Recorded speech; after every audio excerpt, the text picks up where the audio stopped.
Hello students, कैसे हैं आप। आज हम अपने हेमेटोलॉजी का नेक्स्ट चैप्टर करेंगे जो है हीमियोस्टैसिस के ऊपर। हीमियोस्टैसिस हमेशा से इम्पोर्टेंट रहा है, इम्पोर्टेंट रहेगा। आपको इसमें शॉर्ट आंसर भी तैयार करना चाहिए, लॉन्ग भी तैयार करना चाहिए। जनरली इससे लॉन्ग ही पूछा जाता है क्योंकि लॉन्ग के लिए इसमें मटेरियल बहुत ज़्यादा है और मैंने कोशिश करी है इसको काफ़ी कॉम्प्रिहेंसिव वे में कराने की। जितना इसमें समझने का है वो मैं आपको ऐसे समझा दूंगा कि आप भूलेंगे नहीं। बाकी इसमें तो रिटन प्रैक्टिस या याद करना है ही जो आपको करना पड़ेगा। आइए ओवरव्यू देख लेते हैं। होम्योस्टैसिस ये ब्लीडिंग को रोकना, और इसके 4 फेजेस होते हैं जो कि आपस में एक के बाद एक काम करते हैं। पहला हो गया वेस्कुलर, ठीक है। सेकंड हो गया प्लेटलेट फॉर्मेशन, जिसमें प्राइमरी प्लग हम बनाते हैं। थर्ड हो गया हमारा कोगुलेशन, इसको हम सेकेंडरी हीमोस्टैसिस भी कहते हैं, इसमें फिब्रिन क्लॉट बनता है। और चौथा हो गया फिब्रिन नोएलोसिस, इसमें क्लॉट डिसॉल्व हो जाता है। जब भी आपको हीमोस्टैसिस का क्वेश्चन आएगा तो सबसे पहले आपको ये लिखना है, उसके बाद उसको इसके चारों फेजेस लिखने हैं। तो इससे एग्जामिनर को ये कंफर्म होगा कि आपको इस टॉपिक को आता है, फिर उनको आप एक्सप्लेन कर दीजिएगा जैसे मैं आपको समझा रहा हूँ। प्राइमरी हीमोस्टैसिस का मतलब क्या होता है कि प्लेटलेट का प्लग बना, और सेकेंडरी हीमोस्टैसिस क्या होता है, फिब्रिन क्लॉट बना। PT, aPTT, TT test pathway assess करते हैं। ओरल कोगुलेंट मॉनिटरिंग के लिए हम आईएनआर का यूज करते हैं। कुछ टर्म्स देख लेते हैं एक बार क्लैरिटी के लिए। प्राइमरी हीमोस्टैसिस का मतलब होता है प्लेटलेट प्लग फॉर्मेशन। और ये क्यों इंपॉर्टेंट है कि अगर प्राइमरी हीमोस्टैसिस नहीं होगा तो सबसे पहले क्या होता है, देखिए जब भी ब्लीडिंग होगी तो वहाँ पे सारे प्लेटलेट्स एक्टिवेट करके पहुँचते हैं और वहाँ पे एक डैम पे जैसे होता है वैसे बनाने की कोशिश करते हैं कि ब्लीडिंग कम हो जाए। आपने देखा हो कहीं भी ब्लीडिंग हो तो ब्लीडिंग का पहले रेट स्लो होता है, ऐसा नहीं होता कि वो एकदम बंद हो गई है। तो ये नहीं होगा तो वो ब्लीडिंग खत्म नहीं होगी। फिर आता है हमारा सेकेंडरी हीमोस्टैसिस, इसमें फिब्रिन का क्लॉट फॉर्मेशन होता है। फिब्रिन क्लॉट से क्या होता है कि जो थोड़ा थोड़ा ब्लड भी जा रहा था उस पर भी एकदम ब्रेक लग जाता है, एक तरीके का बैंडेड सी जैसे हमने अंदर से इंटरनली लगा दी, तो उससे हमारी डीप ब्लीडिंग नहीं होती। अगर कट ज़्यादा भी है तो सुपरफिशियल ब्लीडिंग होगी, यानी थोड़ा थोड़ा ऊपर की ब्लड वेसल्स में जो ब्लड है वही गिरेगा, अंदर से नहीं होगा, तो हम सेफ रहते हैं। थर्ड हो गया हमारा वैन विंडरबल्ट फोर्सेस, ये बहुत इंपॉर्टेंट है, ठीक है। और इस अगर लॉन्ग नहीं आएगा तो इस पर क्वेश्चन आएगा। ये एंडोथेलियल सेल से बना हुआ प्रोटीन होता है, इसका काम प्लेटलेट एडिशन का होता है। यानी कि प्लेटलेट्स हमारे ब्लड में होती हैं लेकिन अनएक्टिव फॉर्म में होती है। अनएक्टिव इसलिए होती है कि मान लीजिए ब्लीडिंग नहीं हो रही और फिर भी प्लेटलेट्स हो गई तो क्लॉट बन जाएगा। क्लॉट बन जाएगा तो हमें एम्बोलिज्म की प्रॉब्लम हो जाएगी, थ्रोम्बोसिस हो जाएगा, यानी कि ब्लॉकेज हो जाएगी ब्लड में, सिंपली कहें तो इसलिए इनको एक्टिवेट अनएक्टिवेटेड फॉर्म में रखते हैं। और जैसे ही VWF फोर्सेज आती हैं शॉर्ट में, जैसे इसी को यूज़ करेंगे हम आगे भी, तो तुरंत प्लेटलेट एक्टिवेट हो जाती है और फैक्टर 8 के साथ वो अपना प्रोसेस चालू करती है।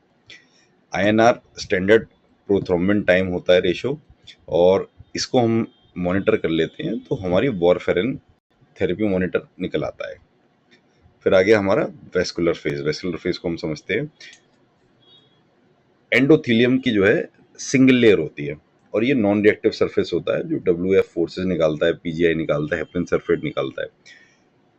इसका काम क्या होता है कि ब्लड वेसल्स में ब्लड फ्लो स्मूथ रहे, प्लेटलेट्स दूर रहें, एंटी थ्रोम्बिन 3 एक्टिवेशन रहे। एंटी थ्रोम्बिन 3 वो फैक्टर है जिसकी वजह से थ्रोम्बोसिस हमारे में नहीं होता, यानी कि हमारे थ्रोम्बिन ही नहीं बनता। जब थ्रोम्बिन ही नहीं बनेगा तो आगे की जो हमारी रिएक्शंस है वो कंप्लीट ही नहीं होगी कोagulation की, ठीक है। फिर सब एंडोथीलियम का क्या रोल होता है, ये देखिए इसमें कोलाजन, इलास्टिन, OVWF होता है और इसका काम मेन प्लेटलेट को एक्टिवेशन करना और चिपकाना होता है। फिर स्मूथ मसल का क्या काम होता है, ये वैसो कॉन्स्ट्रिक्शन और डायलेशन कराती है और इससे हम फ्लो को रेगुलेट कर लेते हैं और इनिशियली वैसोस्पाज्म करते हैं। यानी देखिए आपने देखा होगा पाइप में से पानी जा रहा है और सडनली आप उस पाइप को आगे से उसका मुंह दबा दें तो पानी वहां से बहना बंद हो जाता है।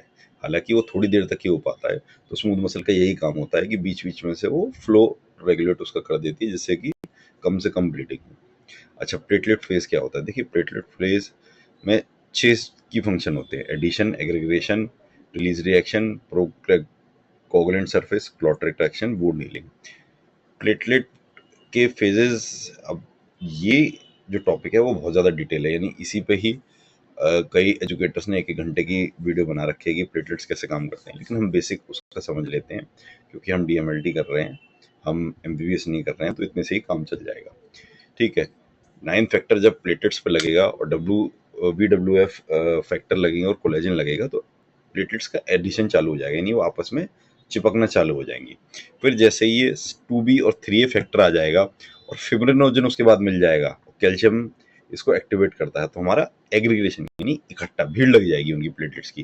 पहले तो वो चिपक रहे थे, एडिशन मतलब चिपकना, एग्रीगेशन मतलब इकट्ठा हो जाना, यानी बहुत सारे एक्टिवेटेड प्लेटलेट्स चिपक जाएंगे, उससे हमारा प्राइमरी प्लग बन जाएगा, यानी एक हम जो हमारा पूरा ब्लड भाग रहा था वो थोड़ा स्लो हो जाएगा। ठीक है, एक दो जो टिपिकल है वो मैं छोड़ देता हूँ क्योंकि उससे स्टूडेंट्स में लगता है कंफ्यूज ज़्यादा होंगे। फिर हमारा सेकेंडरी क्लॉट बन जाएगा। सेकेंडरी क्लॉट बनाने के लिए हमें फॉस्फोलिपिड मेम्ब्रेन चाहिए होती है।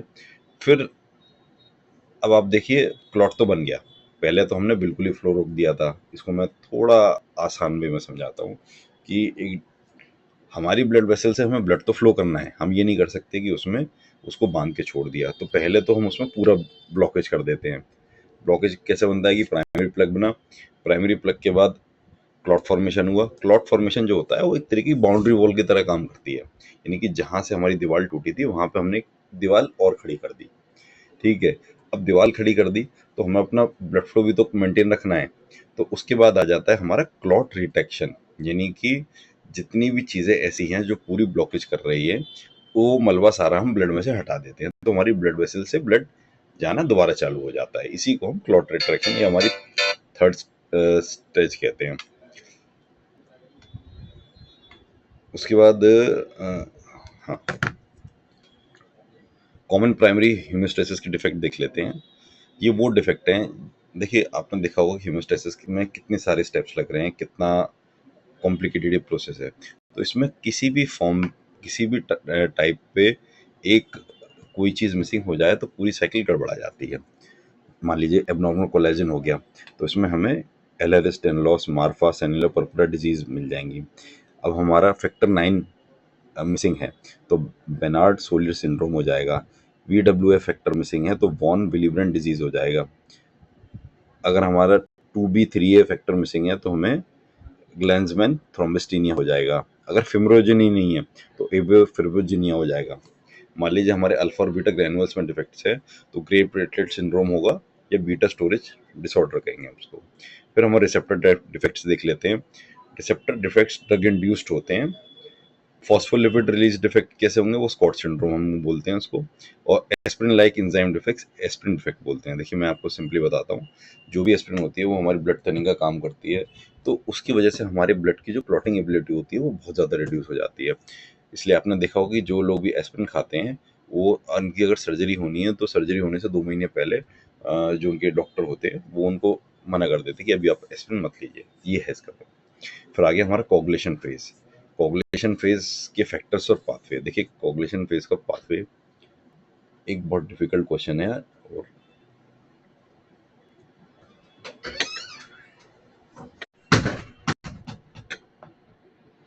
फिर कोगुलेशन फेज को देख लेते हैं। कोगुलेशन फेज के फैक्टर्स और पाथवे, ये बहुत ही डिटेल्ड टॉपिक है और ये एमबीबीएस लेवल का टॉपिक है, तो आपसे इसकी पाथवे नहीं पूछी जाएगी क्योंकि ये वो स्टूडेंट्स भी भूल जाते हैं। लेकिन आपको इसमें बेसिक चीज़ें पता होनी चाहिए जो मैं आपको करवा रहा हूँ। देखिए एक तो जो कोगुलेशन है वो विटामिन के पे डिपेंडेंट होता है।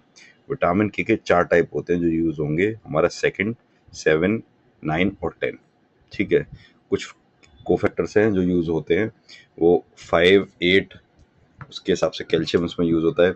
अच्छा, हेपेटिक सिंथेसिस में क्या होता है, alpha carboxylation, vitamin K2, CA binding,